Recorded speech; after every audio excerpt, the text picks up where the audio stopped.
Good morning to the Beach House build. Hope you're okay. Hope you had a great weekend. Hope you're enjoying the weather. If you're on holiday, welcome. Hope you have a great rum punch filled 2 weeks. Today, what are we doing? Garage door. Okay, the skin, as we call it, the drop down piece of the door, as you may have watched on the channel before, it was delivered, unfortunately, bent. Not delivered bent, but delivered to us bent. So it got to the port in England, all boxed up, all straight, and for some unknown reason, in transit, it was bent. So as you know, the doors look pretty manky, and it's been up there for quite some time. And now we finished the outside, it's now obviously highlighting how bad the door actually is. Not that you needed that anyway. So today, the job is really, at the moment, we need to, first of all, unbox the door that's been with us for quite some time now. I paid to have it put in a crate. So if that's bent or damaged, then, well, what can I say? But on here, as you can see, we've actually got a tin sheet that's around the back that obviously protects the whole roller. Then on the ends here, we've got obviously the main supporting point where the actual the pole and motor are mounted on either end.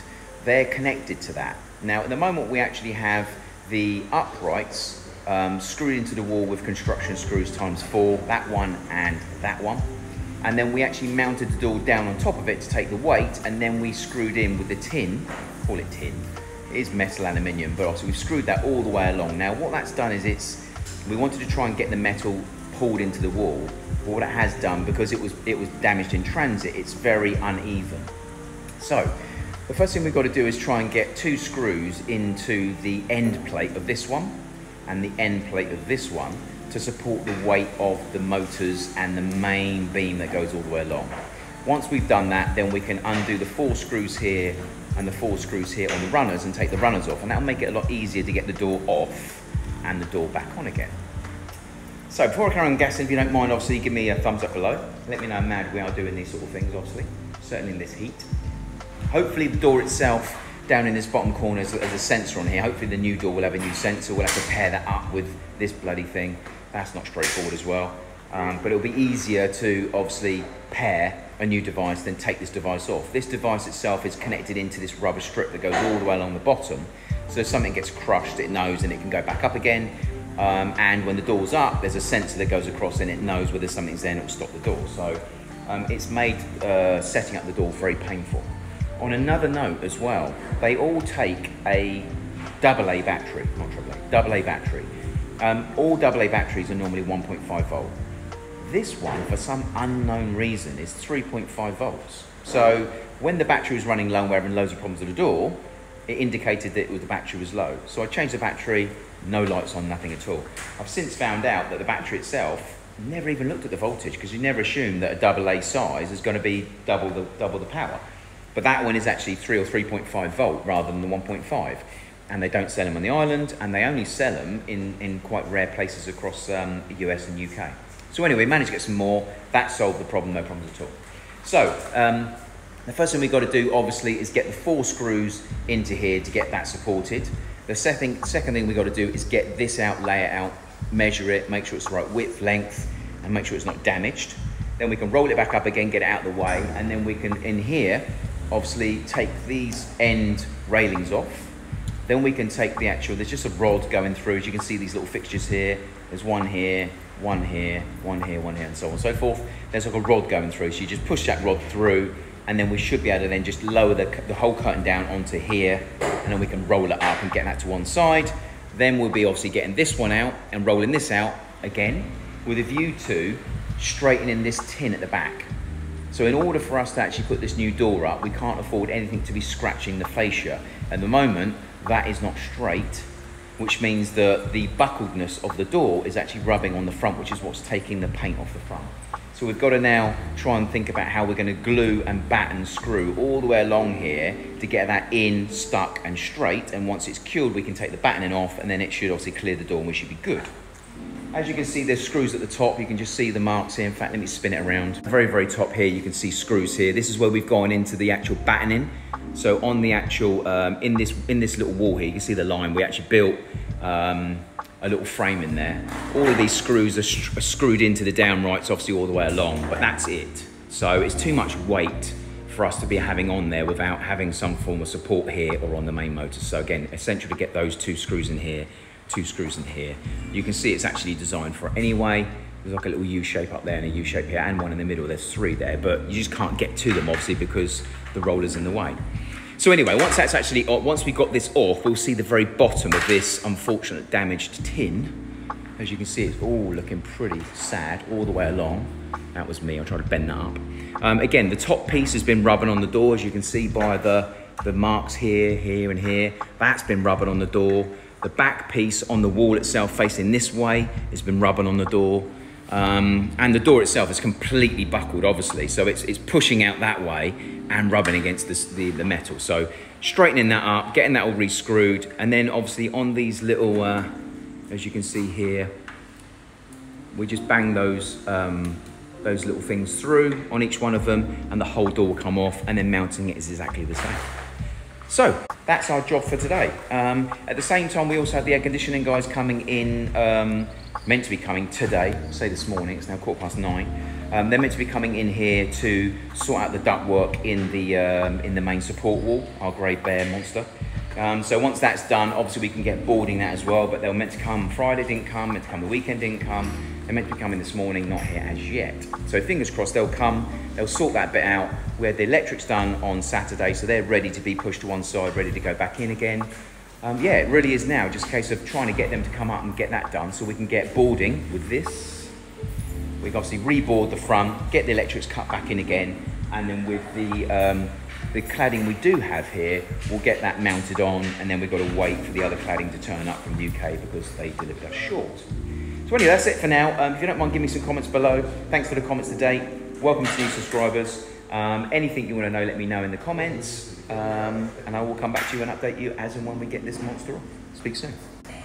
Okay, check it back in, 10 o'clock. Right, so door is out. Door itself is actually the right measurements. Width, height, length. Colour looks okay. And it's actually as it should be, no damage, straight. This one, however, the banana, is currently coming off. So the first thing we've got to do is, unfortunately, when you do a replacement door, they don't supply with any of the add-ons. So we've just taken the sensor off, which is in pieces down here. And we are in the midst of, we couldn't take off the side pieces here because what we've had to do is drill the holes for the concrete screws, which you can just about see up here somewhere. And they've gone in fine, but now trying to get them back out, the heads are not hitting the actual hole that we've had to drill.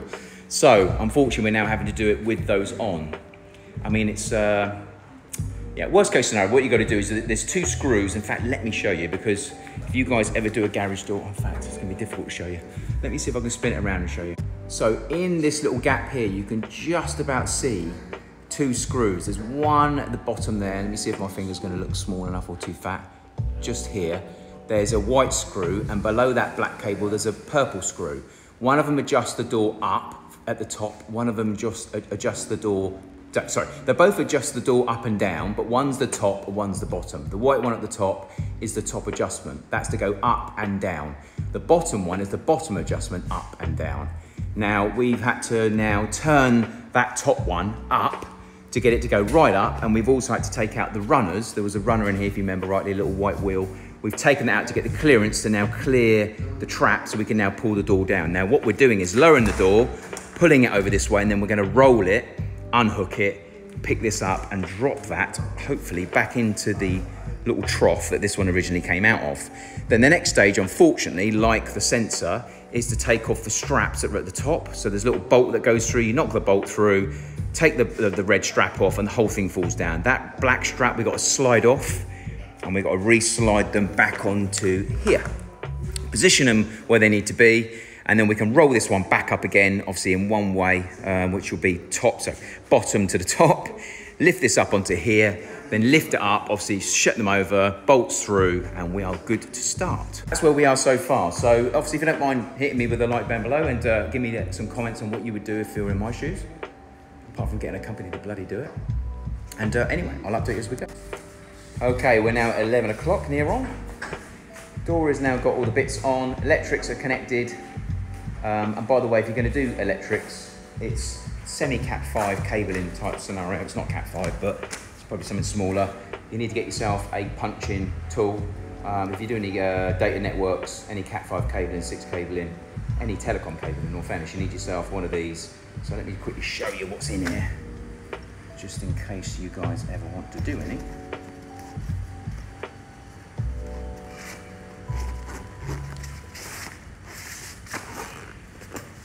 How do some people actually do this on YouTube with one hand? Okay.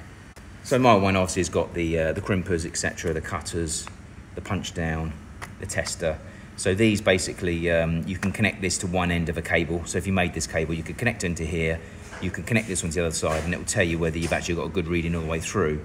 All of these little connectors you have, as you can see, they've got between 4 and 5, depending on what cable you're going for. They've got, they call it twisted pairs, basically. So you've got blue and white twisted, yellow and white, green and white, etc., all twisted. So depending on what cable you've got, Cat 5, 6, whatever, it depends how many of these twisted pairs you have. And you literally punch down using this. As you punch down, it clicks, pushes it through. It's like a metal crimp, and as you push the cable down in between it, it slices through the outer skin and touches the actual cable on the inside. So the punch tool pushes it down and crimps the end.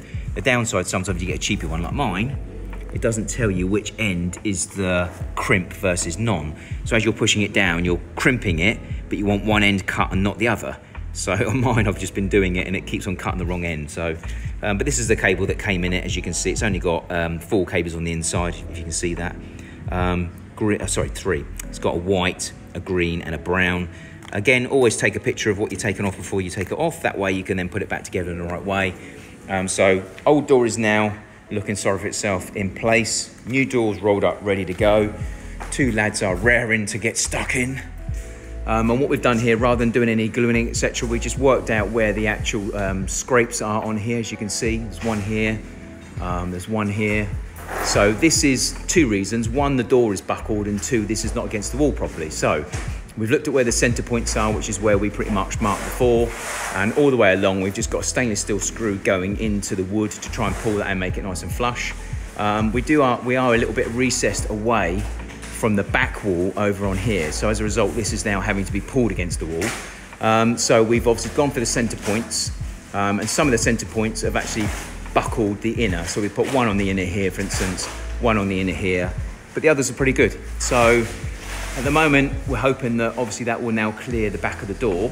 The screw heads don't fit that flush. So I'm hoping that there's definitely enough room from the door to not scrape those. If that scrapes those, that's going to be a disaster. So it might be worth us, is it worth us putting a bit of silicone on there maybe, just to make sure that,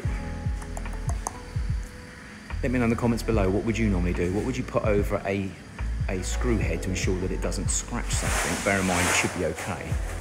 Anyway, the other thing we've also done is on here, we've just spun this around and we are getting about a 1/4 of an inch to 1/2 an inch up and down. So I'm assuming this was okay, but I think because we've had the heavy door on there for the last year or so that's buckled, this is obviously being pulled up and pulled down and pulled up and pulled down as the door's going around on it. So I'm hoping it's just the previous damaged door, i.e. him, that's created this having a bit of a wobble. So hopefully with a straight door on it, everything now tied in place, it should hopefully spin straight. Now the other thing we need to do before we actually put it on and do any spinning is ideally get the downstairs cover and put that on there, because that will also push this up where it needs to be and stop, as you can see underneath here, where the wear marks. You've got another wear mark here, you've got a wear mark here and here. That is where the door has been going up and down and scuffing on the door. Now this one's going to be straight, so it shouldn't do that, but I do think we need to get the fascia put in, which will lift that up in place anyway. We will have to sort out this little crease that I've created in order for it to slot in, so we need to do that first as well. But anyway, I think you find it's quite straightforward. We should be able to lift it now in place here, and then basically what we've done is we've rolled it from the bottom edge first, so now you can see all the claws are sitting there waiting to be attached. We've cleaned them up. We're going to put a bit of grease on them as well before we attach them up as well. They seem to be okay. A couple of the little rivets on one side have gone a little bit. So as you can see, they've got a little bit of corrosion on them, but they are galvanised. But I don't think a little bit of grease on top of those to protect them will go amiss. I've had to trim, as you can see, this little cap here. We've had to trim the top of that cap off on that end, so we slid them all on. So they've all gone absolutely fine. So yeah, I think whilst we're in here, we'll give this a quick spray, give this a little coat of grease, just to make sure we get that protected on the inside. Again, it's aluminium, but you can see it's got a little bit of dusting on it now where the salt is getting to it. Whilst this is off, we're spraying here as well, get this all lubricated up. This is one of the motors. As much as this doesn't do a great deal this end, it's a backup, if you like, for the main one over here. So we need to get that caked up as well. We obviously have the extra 4 screws in either side now, so that's nice and secure. So really it's now a case of lifting the door in place after we've lubricated everything, pulling it up, spinning it in place so we don't scratch it, getting that up, hanging it on all of these, putting the bolts through temporarily for now, just make sure that we can get it where it needs to be. Ensure that we line it up as straight as possible. You'll know that because you'll clear this little ledge here. And then we'll have to, when we'll put the bolts through properly, take the door up as high as possible, get the door into the runners, and then we can lower it down slowly and then start setting it back up again, which again will involve on the white bolt here, just adjusting that and going up and down until we get to the point where it lands where we want it to land. Hopefully another half hour, 40 minutes and we should be done. Fingers crossed. So I'll check in. Don't forget to give me a thumbs up. Hello, thank you. Okay, we're at 12:30. Bit of a pack up is starting to take place. Door is in. The only thing I'm really struggling with, we're really struggling with, is the adjustment down. I've managed to get the top one working. So on here you have a white screw at the top. I told you about the screws. The white one at the top does the top levels. The red stroke purpley colour does the bottom levels. We've managed to work out where the up and down position is on the top, and we managed to get that adjusted exactly where we need to be.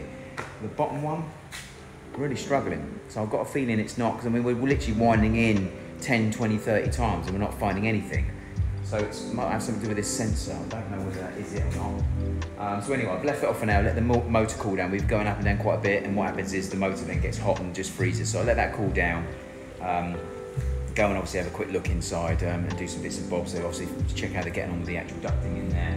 Then I'll come back and try and readjust. At this present time, I haven't checked the front because we've been doing a lot of up and down. But so far it seems to go down nice. In fact, let me show you, because you would have heard the grinding on the last one. So, as you can see, it goes down like a normal garage door. It's so weird. On the grinding, but this is what happens when it gets to the top.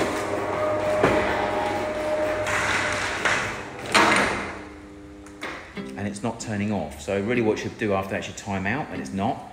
So it is now blocking lovely, so there's no gap at the top. What happened before, because of the bow, we had a light here and air would come through. So we're not getting any air now, so it's nice and fixed. But at the moment it's not turning off, which means it's gonna burn out. So, I had made that noise before. Let me try and jump out underneath as well, just check the front to ensure there's no screw marks on it. It all seems to be going up absolutely lovely. And again, as you can see, you can actually wind up a little bit more so you don't see the garage door when it's open at all, which is good. So the guys are obviously going to start taking all the stuff that's not relevant to here. So stuff like this, they're going to get downstairs. This is all going downstairs. This, obviously, we're going to fix that back on once I've adjusted the door. That will also hold the top piece up, but it does mean I have to look at this little kink that I created over here. So yeah, anything apart from the plasterboard is going to go downstairs. Just try and get this place a little bit more emptier. And then I also want to create a little area where I've got some mats. So these mats over here are going to go on the floor at some stage as well. So there's like a little area where I can stand and do my own thing. Probably in this little dumpy corner over here. But anyway, so let's go inside quite quickly and check out what the guys are doing on the inside. Before I do that, give me some comments on the door. What do you think? Okay, so we're now inside. The guys have been making some noise, which is good. Right, there you go. So we've got the actual inner pieces now done. So they've cladded the whole inside piece, and then they're off the floor by about sort of 12 to 14 inches. And I assume what they're going to do is build that 14/16 inch square and go straight through. They've opened these up now, so all four are getting equal space. So it's like a little, I don't know, slope at the top, obviously, and now an exhaust facing both of those four. Great idea. Didn't even think about that. So in the meantime, obviously, once the guys have tidied up downstairs, they're going to come in and start measuring up the plasterboard to cut in there. And then that's going to be the next thing to do. We're going to plasterboard that. Once that's plasterboarded, we'll finish doing this whole wall in the other side. For those that are new to the video, what we've been doing around here is putting the internal cladding on. So as you can see, this side is finished. We have to do a slight cut around here because this one's not completely done. So that one's got to be finished off. Turn the air conditioning down rather than heating the whole neighbourhood.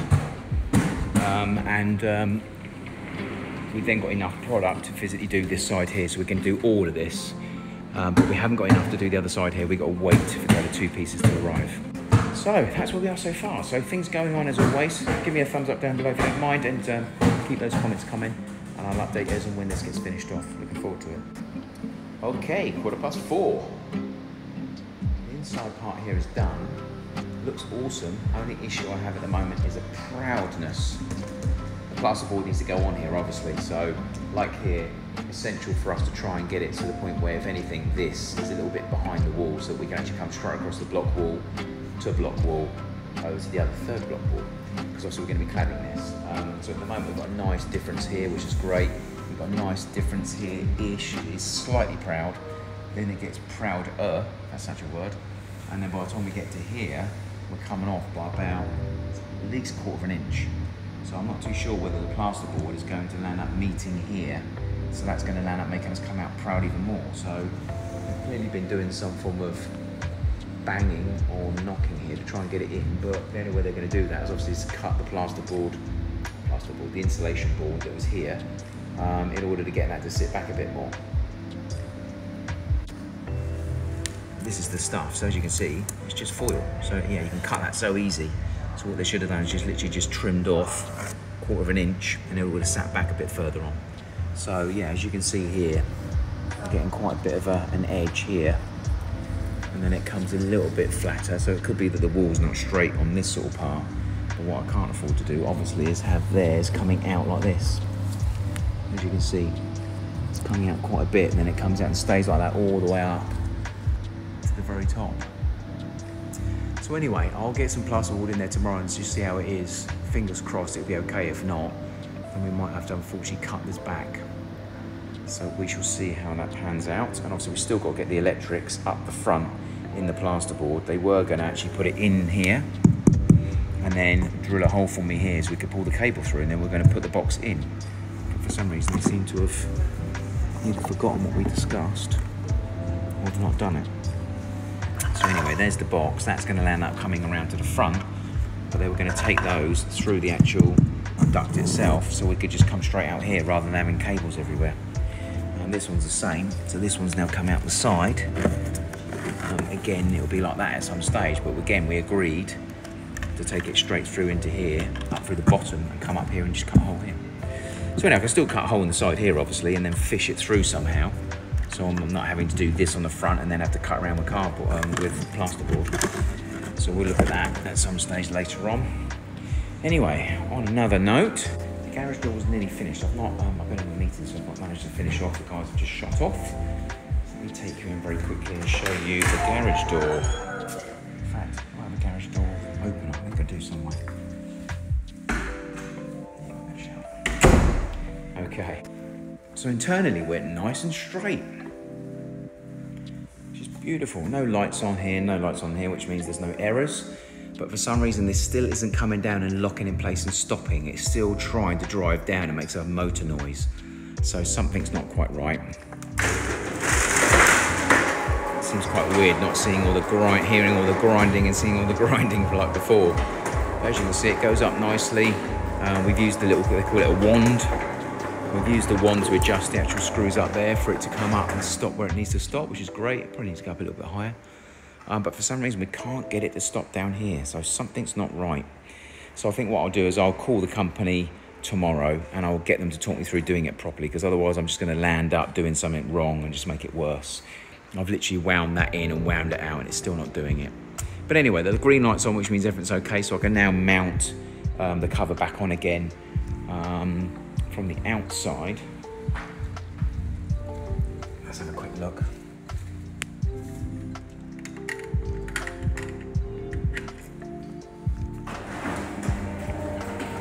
Just seeing whether my remote still works, which it does.